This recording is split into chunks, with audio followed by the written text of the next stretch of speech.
माझ्यावर उदाहरण सांगायचं झालं तर कार्यकर्ता गाजवल्याबद्दल या ठिकाणी हा पुरस्कार देऊन सन्मानित केला जातो। यानंतर कुंदनजी पवार यांना आपण करणार आहोत। एकदा जोरदार टाळ्यांची दाद देऊया।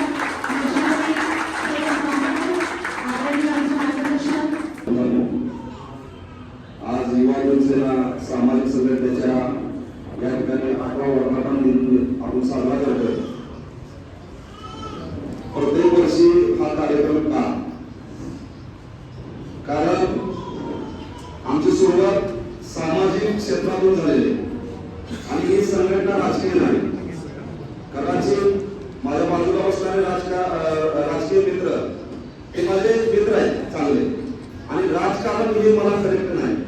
कारण का की मला प्रामाणिकपणे ज्याने माझ्यावर अपेक्षा केली, ज्याने मला माझा हा काम करेल म्हणून बघतोय, त्यांची मी कधीच आशाची निराशा कधीच होऊ देणार नाही। मी या ठिकाणी वचन देतो।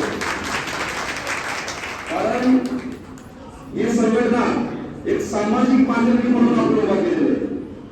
आज जवळपास माझ्या खांद्याला खांदा लावून आमच्या महिला आघाडी या अत्यंत कुठं पण असू दे, जिथं अन्याय तिथं कुठं कसलंही असू दे, याच्या पलीकडे डॉक्टर बाबासाहेब आंबेडकरांनी जे कायदा दिला आणि त्या कायद्याचं आम्ही पालन करतो आणि करत राहणार।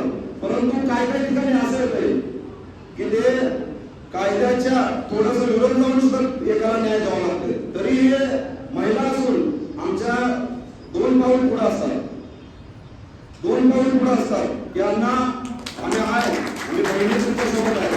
मला अभिमान आहे की आज महिला असून या ठिकाणी मोठ्या संख्येने उपस्थित राहून कुठल्याही अडचण असू द्या, एक माझी बहीण माझ्या पाठीमागे माझा भाव आहे, जो एक सत्तेसाठी लढतोय, जो काम करतोय लोकांसाठी, त्यासाठी आम्ही माझं काम आहे हे कर्तव्य यांचं निभवतात। त्याबद्दल मी त्यांचा आभार मानतो। आणि महिला तृणपंथी बांधव कदाचित लोकांना माहिती नसेल, एक समाजाच्या वेगळा घटक, ज्याला ना घरचा आधार ना परिवाराचा आधार, असा घटक जो स्वतःला खोसतो की हे का माझा जन्म झाला, परंतु त्याही लोकांना या ठिकाणी आपण न्याय देण्याचा प्रयत्न करतो। आणि तेही आज माझ्या खांद्याला खांदा लावून तृणपंथी बांधव असे की जिथं अन्याय झाला तिथं 2 द्यायची ताकद ठेवून संघटनेला सोबत आहे। आज प्रथमतः सर्वांना या ठिकाणी मी आलेल्या सर्व पाहुण्यांचा या ठिकाणी मी आभार मानतो। आणि संघटनेत या ठिकाणी पुरस्काराचा कार्यक्रम दरवर्षी का की कारण जे लोक कसल्याही अपेक्षा न ठेवता समाजाची प्रामाणिकपणे सेवा करतात, अशा लोकांना सत्काराचा आणि काहीतरी मिळेल, नाव मिळेल या उद्देशाने कार्य करत असतात। म्हणून तसे लोक लाखात नाही करोडोत एक असतात, म्हणून त्यांचा या ठिकाणी पुरस्कार देऊन आपण सन्मान करतो। आज संघटनेला 8वा वर्ष सुरू होतोय। हे 8 वर्ष सुरू होत असताना अनेक अनुभव आले, अनेक संकट आले, परंतु माझ्यासोबत खांद्याला खांदा लावून काम करणाऱ्या लोकांमुळे मला जास्त त्रास झाला नाही। कारण त्यांचंही त्या ठिकाणी एवढं योगदान आहे। आणि तुमचा जे विश्वास हे कायम माझ्यासोबत असेल किंवा आपण अजून ते चांगलं काम करून तळागाळात लोकांच्या जाऊन प्रत्येक घटकाला या ठिकाणी आपण न्याय देऊ, न्याय देण्याचा प्रयत्न आपण करतोय आणि करत राहू। आणि या ठिकाणी मी एवढंच सांगतो, आणि बरेच लोकांचा असा प्रश्न असतो की आम्हाला तुम्ही राजकारणात यावं, राजकारण करावं।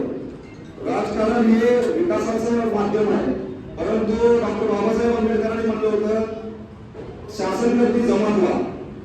शासनकर्ती जमात व्हा म्हणजे राजकारण करा आणि शासनकर्ती जमात व्हा असं नाही म्हणले होते। डॉक्टर बाबासाहेब आंबेडकरांनी म्हटलं होतं की स्वाभिमानाचा झेंडा घ्या आणि स्वाभिमानानं या ठिकाणी राजकारण करा। हे राजकारण झालं नाही, स्वतःचं विकासकारण झाले। स्वतःचं विकासकारण झाल्यामुळे या देशाची या ठिकाणी विकास होता राहून चाललंय आणि यांचा स्वतःचाच विकास करणे। त्याच्यामुळे राजकारण हे आमच्या संघटनेला या ठिकाणी नको आहे। फक्त असं समाजाचं काम करायचं जे प्रत्येक जातीचा माणूस असते. आम्हाला जात पात पंथ काही नाही. ज्यांनी फोन केला त्यांच्या समस्यासाठी आम्ही अर्ध्या रात्र अहोरात्र आम्ही उभा आहोत आणि तुमचा विश्वास कायम असं माझ्यासोबत असू द्या. या ठिकाणी मी एवढंच अपेक्षा करतो आणि पण म्हणतो जय भीम जय गौरी. डॉक्टर बाबासाहेब